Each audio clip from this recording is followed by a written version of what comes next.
Okay students, तो अब हम स्टार्ट करते हैं ज्योग्राफी का chapter number 6, major landforms of the earth. Landforms का मतलब क्या होता है कि हमारी अर्थ में किस किस तरह के लैंडफॉर्म्स प्रेजेंट हैं। फॉर एग्जाम्पल, आपको कभी जब आपने नोटिस किया अपने सरफेस को, तो वहाँ पर हमेशा प्लेन सरफेस नहीं रहता या फिर हमेशा माउंटेनियस सरफेस प्रेजेंट नहीं होता, प्लेट्यू लाइक स्ट्रक्चर भी प्रेजेंट नहीं होता। They are the different various landform which is present in our earth. तो इस चैप्टर में हम इन्हीं लैंडफॉर्म्स के बारे में स्टडी करेंगे कि लैंडफॉर्म कैसे बने, इनका रीजन क्या है बनने का, और कौन कौन से फैक्टर्स रिस्पॉन्सिबल है इनकी फॉर्मेशन के लिए।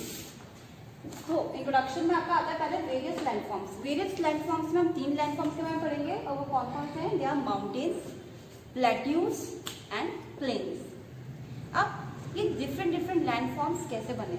देखो क्या होता है, जो हमारी अर्थ है ना, उसमें अपर मोस्ट लेयर क्या है? अपर मोस्ट, जैसे हमारी अर्थ है, इसकी अपर मोस्ट लेयर क्या है? Earth crust. ये जो आपकी अर्थ क्रस्ट है, इसके नीचे क्या है? आपको पता है कि जो सेकंड लेयर है उसको हम क्या बोलते हैं? मेंटल। और जो बीच में है उसको हम क्या बोलते हैं? Core. The core of our earth. अब जो आपका ये अर्थ क्रस्ट है, उसके नीचे मोल्टन लावा, क्या है? मोल्टन लावा प्रेजेंट है। अब मोल्टन लावा के ऊपर जो आपकी अर्थ क्रस्ट है, उसमें आपकी जो अर्थ क्रस्ट एक तरह से क्या कर रहे हैं? They are moving apart from each other और from opposite to each other, transitional to each other.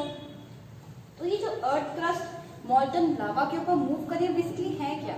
They are basically made up of tectonic plates. तो मैंने क्या बताया कि आपकी जो अर्थ है, अर्थ की जो अपर मोस्ट क्रस्ट है, उसके नीचे क्या है? मोल्टन लावा, जिसको मेंटल कहते हैं। मोल्टन फॉर्म में, मोल्टन मतलब कि पिघला हुआ लावा प्रेजेंट है, और उसी के ऊपर आपकी अर्थ क्रस्ट क्या कर रही है? मूव कर रही है। अब ऐसा नहीं कि अर्थ क्रस्ट पूरा एक पार्ट है, वो वेरियस पीसीज में डिवाइडेड है, और उन्हीं पीसीज को हम क्या बोलेंगे? Tectonic plates. जब ये टेक्टोनिक प्लेट्स आपस में मूव करते हैं, आपस में टकराती हैं या फिर दूसरे से दूर जाती है, तो वेरियस लैंडफॉर्म्स की डेवलपमेंट होती है।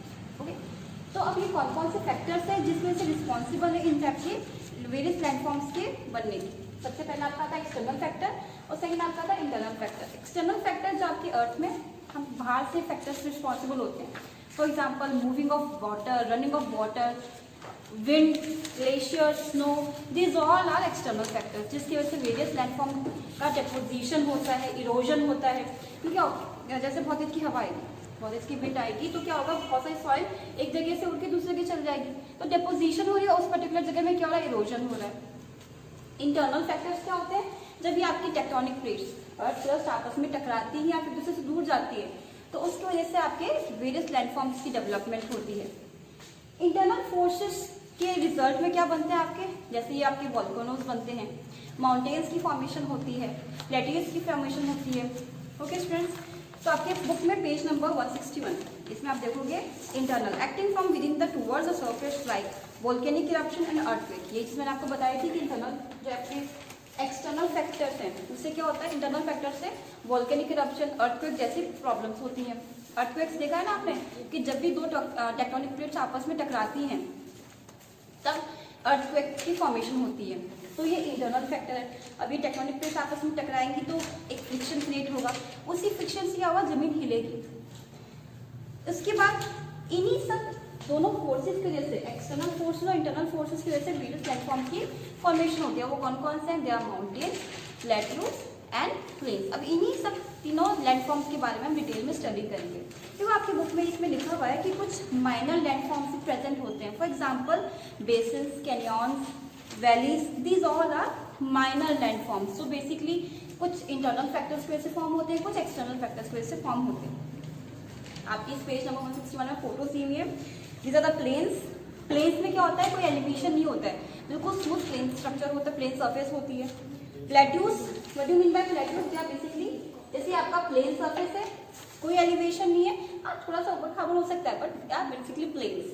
अगर हम बात करें प्लेट्यूज की, they are table land structure, मतलब कि पॉइंटेड पीक वहाँ पर प्रेजेंट नहीं है, बट प्लेन की तरह बिल्कुल प्लेन सरफेस भी है, थोड़ी सी उठी हुई जगह है, तो इसको हम क्या बोलेंगे? टेबल लाइक लैंड, जिनको क्या बोलते हैं? प्लेट्यूज। दे आर जो बिल्कुल प्लेन सरफेस होती है, smooth surface, they are plains, और जो थोड़ी सी टेबल लाइक स्ट्रक्चर्स होते हैं, इसको क्या बोलेंगे? Plateaus. Okay,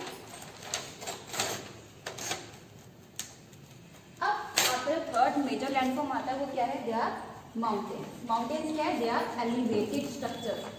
elevated structure, elevated मतलब कि उठे हुए स्ट्रक्चर्स हैं, और उनकी क्या होते हैं, दे have a pointed peak, they have pointed peak. तो ये आपके तीन मेजर लैंडफॉर्म्स हैं। ये कैसे बनते हैं, they are form by two main factors, external factors and internal factors. यहाँ तक चीज क्लियर हुई। अब हम आपके नेक्स्ट पेज में देखोगे तो लैंडफॉर्म्स के ऊपर एक स्मॉल सा चार्ट बना हुआ है यहाँ पर। तो कुछ एग्जांपल्स दिए हुए कि किस किस टाइप के mountains, plateaus and plains present होते हैं, वो एग्जांपल्स देखो। माउंटेन्स में देखो तो फोल्ड माउंटेन्स होते हैं। फोल्ड मतलब जैसे ये एक टेक्टोनिक प्लेट है और ये दूसरी tectonic plate, these two are tectonic plates. Tectonic plates क्या होती है, basically they are earth crust, जो कि मॉल्टन लावा के ऊपर दे आर कंटिन्यूसली मूविंग। जब ये आपस में एक दूसरे के टूवर्ड्स मूव करेंगी तो क्या रिजल्ट होगा, दे विल फोल्ड। उसमें क्या होगा, तुमसे फोल्डिंग सी फॉर्मेशन होगी। तो इनके एग्जाम्पल क्या है, for the example Himalayas and Aravallis. तो हम एक चीज कह सकते हैं कि हिमालयाज की फॉर्मेशन और अरावलीज जो हिल्स हैं उनकी फॉर्मेशन फोल्ड माउंटेन्स के अंदर आएगा। ब्लॉक माउंटेन्स, उसका एग्जाम्पल है ब्लैक फॉरेस्ट एंड वॉस्केस। वॉल्केनिक माउंटेन्स वो माउंटेन्स होते हैं जिसके अंदर वॉल्केनिक इरप्शन होती है, लावा एक्सप्लोड होता है, and they are mount Fuji and mount Kilimanjaro. Second आता है आपका, सेकंड लैंडफॉर्म आता है plateaus. Continental plateau, lava plateau, inter mountain plateaus. इनके एग्जाम्पल्स आप लर्न कर लेना। For example Potwar plateau of Ranchi, they are very famous plateaus. Deccan and Malwa plateau, Deccan and Malwa plateau में ऐसा कहा जाता है कि इसके अंदर लावा फॉर्मेशन होती है बहुत ज्यादा, और जो आपका जो जितना भी पेनिनसुलर डेक्कन पार्ट है वो ब्लैक सॉइल से बना होता है। क्यों? क्योंकि जब ये वॉल्केनिक इरप्शन होती है और जब ये वॉल्केनिक लावा बाहर आके कूल डाउन होता है तो बसाल्ट में कन्वर्ट हो जाता है। उसी बसाल्ट से जब वो सॉइल में जब वो उसमें वेदरिंग की प्रोसेस होती है तो स्मॉल स्मॉल सॉइल पार्टिकल्स में कन्वर्ट हो जाता है after very millions of years. तो इसलिए हम उसको लावा प्लेट्यू कहा जाता है। Inter mountain plateaus, Bolivia. Plains में आपके तीन सब डिविजन है, structural plains, erosional plains, depositional plains. Structural plains में आपका एग्जांपल आता है रशियन प्लेटफॉर्म। इरोजनल प्लेन्स में आता है west Siberian plain, depositional northern great plains and यक्तांजा नॉर्दर्न प्लेसन। क्या होता है डेपोजिशनल प्लेन्स, मतलब कि जब डिपोजिशन होती है by the action of wind और by the action of running water, तो जब इन एजेंट्स की वजह से डेपोजिशन वर्क होता है तो उसको हम डेपोजिशनल प्लेन कहते हैं। माउंटेन्स, हिली माउंटेन्स है ना, हमें पता है माउंटेन्स में बहुत सारे रिवर्स फ्लो करते हैं ऊपर से from up direction to downward direction. अब जब तो अब हम पढ़ेंगे फर्स्ट लैंडफॉर्म के बारे में जो है माउंटेन्स। माउंटेन्स कैसे होते हैं इसका हम बेसिक स्ट्रक्चर देखते हैं। Mountains are basically elevated landforms, they have a pointed peak. Okay, they have pointed peak. अगर हम नॉर्मली जब भी माउंटेन्स के बारे में सुनते हैं, अगर वो ऐसे एरियाज में प्रेजेंट है जहाँ पर टेम्परेचर काफ़ी ज़्यादा कम है तो वहाँ पर they are covered with snow throughout their year and उसमें क्या होता है कि जब भी गर्मी ज़्यादा इंक्रीज होती है, टेम्परेचर इंक्रीज होता है अर्थ का, तो दे फॉल, वहाँ से बहुत सारी रिवर्स ओरिजिनेट होती है। ठीक है, तो उसके अलावा जो माउंटेन्स है वहाँ पर बहुत ज़्यादा हैबिटेट प्रेजेंट होता है, डिफरेंट टाइप्स के फॉरेस्ट प्रेजेंट होते हैं। अगर वहाँ पर बहुत ज़्यादा फॉरेस्ट प्रेजेंट है तो they provide us with oxygen and various habitat to the various organisms living there. On the basis of classification, there are 2-3 types. First one is fold mountains, second is block mountains, and third one is volcanic mountains. ठीक है, तो हम देखते हैं कि famous mountain ranges कौन कौन सी है आपके इंडिया में है। बहुत फेमस माउंटेन कौन सी, हिमालयाज इन इंडिया। अगर हम यूरोप की देखें तो it is Alps in Europe and Indus in south America. these are the famous mountain ranges throughout the world. अब मैंने आपको स्टार्टिंग में चीज बताई थी कि माउंटेन्स की फॉर्मेशन कैसे होती है। जब भी टेक्टोनिक प्लेट्स आपस में कोलाइड होगी तो it will result in the formation of mountains. For example देखो, जैसे ये एक टेक्टोनिक प्लेट है और ये दूसरी टेक्टोनिक प्लेट है। अब जब ये आपस में ऐसे कोलाइड करेगी तो क्या रिजल्ट आएगा, ये result in the formation of mountains. और जब इस टाइप से ये आपस में टेक्टोनिक प्लेट्स फोल्ड होती हैं तो उस टाइप की माउंटेन्स को हम क्या बोलेंगे, फोल्ड माउंटेन्स। आई बात समझ में, जैसे अगर दो टेक्टोनिक प्लेट्स आपस में फोल्ड होंगी तो यहाँ पर क्या होगा, क्रम्बलिंग होगी ना माउंटेन्स टेक्टोनिक प्लेट्स की। तो जब वो आपस में से टकरा के बनाएंगे तो वो क्या बनाएंगे, फोल्ड माउंटेन्स। अभी फेमस फोल्ड माउंटेन कौन कौन से, हिमालयाज, एल्प्स, अरावलियन, उरल माउंटेन्स। इसके अलावा इन माउंटेन्स की खासियत ये होती है कि जो ये they are recent landforms. Recent मतलब कि हम इनको फर्दर क्लासीफाई कर सकते हैं young fold mountains and old fold mountains. Young fold mountains की अगर हम ईयर देखें, they are 70 to 60 million years old. Okay, तो इतने कम ईयर्स ओल्ड है तो हम इसको क्या बोलेंगे, they are young fold mountains. और जो माउंटेन्स 200 to 300 मिलियन ओल्ड होते हैं तो जो उनको क्या बोलेंगे हम, they are old fold mountains. आगे हम देखते हैं block mountains. Block mountains basically कैसे फॉर्म करते हैं, जब उनके ऊपर हॉरिजॉन्टल स्ट्रेस पड़ता है। जिन माउंटेन्स के ऊपर हॉरिजॉन्टल, जैसे माउंटेन्स है ना, ये पूरा माउंटेन है और उनके ऊपर ये हॉरिजॉन्टल मतलब कि इस टाइप पे कोई स्ट्रेस पड़ रहा है तो उसमें क्या होगी, क्रैक्स डेवलप हो जाएंगे। क्या हो जाएंगे, क्रैक्स डेवलप हो जाएंगे। और इस क्रैक्स के डेवलपमेंट की वजह से उसमें एक और रिलीफ फीचर ऐड होगा। पहले तो ये ब्लॉक की शेप में बन जाएंगे, है तो ये माउंटेन की तरह, तो ये ब्लॉक शेप में बनाएंगे, इसका नाम रखा गया ब्लॉक माउंटेन्स। और दूसरी बात, because of the formation of cracks in between these mountains there is result in the formation of rift valley. Rift valley क्या होती है, जब दो माउंटेन्स के बीच में बहुत ज़्यादा बीच में गैप आ जाता है, तो इस टाइप की जब क्रैक्स दो माउंटेन्स के बीच में आता है तो वो रिफ्ट वैली को राइज करते हैं। और फेमस रिफ्ट वैली कौन कौन सी, जैसे Narmada and Tapti valley are in India and they are the famous rift valley which is present in our country. Famous example of block mountains are black forest, वॉस्गेस mountains. आपका third form of mountains आता है volcanic mountains. देखो नाम से लग रहा है कि जो माउंटेन जिसके अंदर से वॉल्केनिक इरप्शन हो रहा है, तो जिसके अंदर मॉल्टन लावा थ्रोन आउट होता है from the mountains, they are known as volcanic mountains. Volcanic mountains का एक मेन फीचर ये होता है कि अगर हम अपने इंडिया की बात करें, they are present in peninsular Deccan plateau. देखो पेनिनसुलर डेक्कन प्लेटू क्या है, देखो जैसे आपको पता है आपकी कंट्री का सदर्न मोस्ट पार्ट है ना। अब क्या होगा कि हमें पता है कि ये 3 जगह से पानी से सराउंडेड है, तो इसलिए हम इसको क्या बोलेंगे, पेनिनसुलर डेक्कन प्लेटू। अब यहाँ पर जो माउंटेन की फॉर्मेशन होती है और उन माउंटेन्स, अगर वैसे प्लेटू वाला पोर्शन है और अगर यहाँ पर कोई माउंटेन्स प्रेजेंट है तो उसके अंदर क्या प्रेजेंट होंगे, लावा। और लावा प्रेजेंट है तो इसलिए हम इसको कौन से माउंटेन के नाम जान जाएगा, volcanic mountains. Clear. For example mount Kilimanjaro in Africa and mount Fuji in Japan and mount Vesuvius in Italy, these are the famous volcanic mountains. और ये वॉल्केनिक माउंटेन्स काफी ज्यादा हजारडस होते हैं। अगर में से लावा बाहर एक्सप्लोड होता है तो बहुत ज़्यादा लॉस होता है प्रॉपर्टी को भी और लाइफ को भी। बहुत ज़्यादा पॉइजनस गैसेस भी वहाँ से रिलीज होती हैं।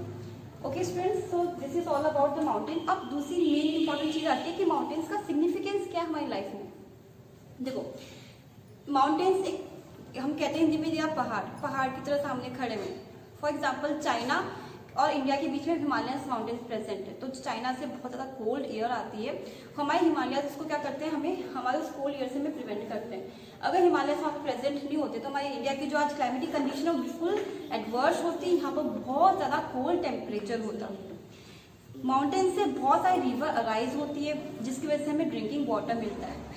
कुछ जो रिवर्स होती है पेरिनियल रिवर्स। पेरिनियल रिवर्स मतलब कि जो through out the year flow करती है। जैसे हमने देखा है जो हमारे southern part of the India में क्या है, दे आर सीजनल रिवर्स। वो तभी आएंगी जब मानसून का सीजन होता है। पर because mountains they are covered with the snow throughout the year, तो वहाँ से जो रिवर्स अराइज होती है they are perennial, they are flowing throughout the year.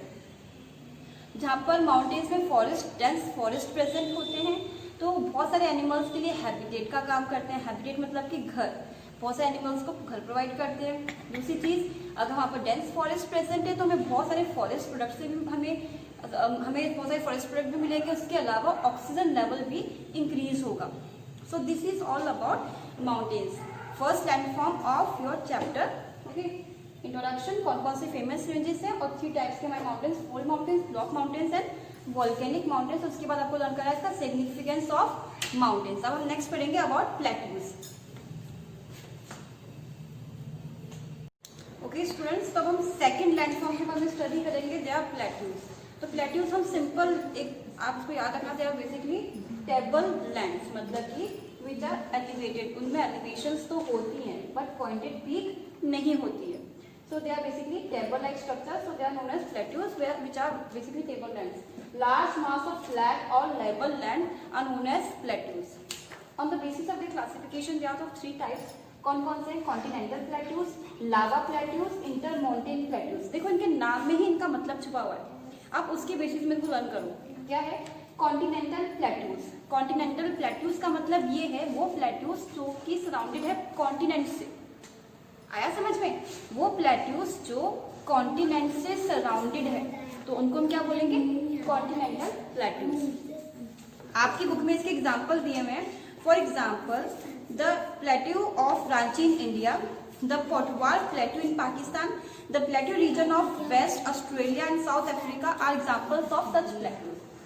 Next आपका आता है लावा प्लेट्यूज। तो देखो नाम से समझ में आ रहा है, ऐसे प्लेट्यूज जिनके अंदर क्या होती है? लावा की इरप्शन होती है। बहुत फेमस एग्जांपल है आपके डेक्कन पेनिनसुला प्लेट्यू, जहाँ पर लावा एक्सप्लोड होते हैं। तो वो कौन से प्लेट्यू है? लावा प्लेट्यू। आपकी बुक में देखो कौन से एग्जाम्पल दिए हुए हैं।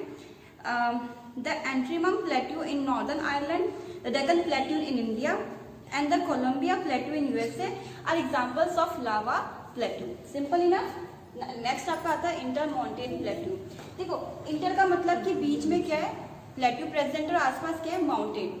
ऐसे प्लेट्यूज जो कि सराउंडेड है हिली एरिया से या माउंटेन से तो उनको हम क्या बोलेंगे? Inter mountain plateaus. आपकी बुक में इसके एग्जांपल कौन से हैं? The Tibetan plateau and the Columbia plateau examples of inter mountain plateau. Simple enough. है क्या मुश्किल? अब इसकी सिग्निफिकेंस क्या है? What are the importance of plateaus? Plateaus are basically store house of minerals. यहाँ पर बहुत ज्यादा मिनरल स्टोर होते हैं। अब हम कह रहे हैं कि यहाँ से लावा एक्सप्लोड होगा तो लावा क्या होगा? बसाल्ट में कन्वर्ट हो जाएगा। बसाल्ट किसमें फर्दर इरोड कर वेदरिंग होती है। अगर बसाल्ट में वेदरिंग होगी तो ब्लैक सॉइल में फॉर्मेशन में रिजल्ट करेगी और black soil is very very fertile. और जो प्लेट्यूज होते हैं उनकी क्लाइमेटिक कंडीशन काफी अच्छी होती है तो टूरिज्म के लिए भी काफी अच्छा है। So these are the some significance और इंपॉर्टेंस ऑफ प्लेट्यूज। अब हम नेक्स्ट पढ़ेंगे अबाउट प्लेन्स। प्लेन्स क्या होते हैं? दे आर बेसिकली फ्लैट और gently land with none of very little elevations are known as plains. मतलब कि ऐसे लैंड फॉर्म्स जहाँ पर एलिवेशन बहुत ज्यादा कम होती है, अगर होती भी तो बहुत थोड़ी बहुत होती है। They are about 200 metre above sea level. इनका एक हाइट मेजरमेंट बता रखा है। On the basis of the classification they are 3 types: structural plains, erosional plains, depositional plains. इनके नाम में इनका मतलब है। देखो स्ट्रक्चरल प्लेन्स क्या होते हैं? जो प्लेन्स हॉरिजॉन्टली लाई करते हैं तो उनको हम क्या बोलेंगे? हॉरिजॉन्टली मतलब कि वहाँ पर किसी भी तरह की भी कोई एडिशंस नहीं है, बिल्कुल हॉरिजॉन्टल प्लेन स्ट्रक्चर है। तो वो कौन से होते हैं? They are structural plains. आपकी बुक में एग्जांपल दे रखे हैं। The Russian platform and the great plains of USA are examples of structural plains. Next आपका आता है इरोजनल प्लेन्स। देखो इरोजन का मतलब क्या होता है कि जब एक जगह से मिट्टी जो हमारी सॉइल उस जगह से हटके दूसरी जगह चल जाती है और जिस जगह की मिट्टी वहां से पास हो गई या फिर रिमूव हुई है उस जगह को हम क्या कहेंगे? इरोडेड सॉइल हो गया यहाँ का। तो ऐसे प्लेन्स जो कि इरोजन की वजह से बने हैं तो हम उनको क्या बोलेंगे? Erosional plains. और देखो आपकी बुक में इसके एग्जांपल कौन से दे रखे हैं? The west Siberian plain is an example of erosional plain. आपका लास्ट आता है डेपोजिशनल प्लेन। डेपोजिशन, डेपोजिट मतलब कि डिपोजिट करना। और डेपोजिशनल प्लेन्स कैसे फॉर्म हुए? जब उनके डेपोजिशन हुई है किसकी? सॉइल की। उनको हम क्या बोलेंगे? Depositional plain. और देखो आपकी बुक में इसके कौन कौन से एग्जाम्पल दिए हुए हैं? इन इंडिया अगर हम देखें for example the northern great plains in India form by the Indus Ganga and the Brahmaputra river, the Yangtze river basin in China and the Hwang Ho in China are depositional plains. एक simple सा एक चित्राती हूँ इसी के बारे में, डेपोजिशनल plane के बारे में। ये आपकी कंसिडर करो हिमालयन रेंजेस है। ओके, अब हमारे हिमालयंस में 3 मेजर रिवर जो फ्लो करती है। नॉर्थ में देखें तो अगर हम बिल्कुल वेस्ट नॉर्थ में देखें तो यहाँ से इंडस, गंगा और ईस्ट में देखें तो ब्रह्मपुत्र।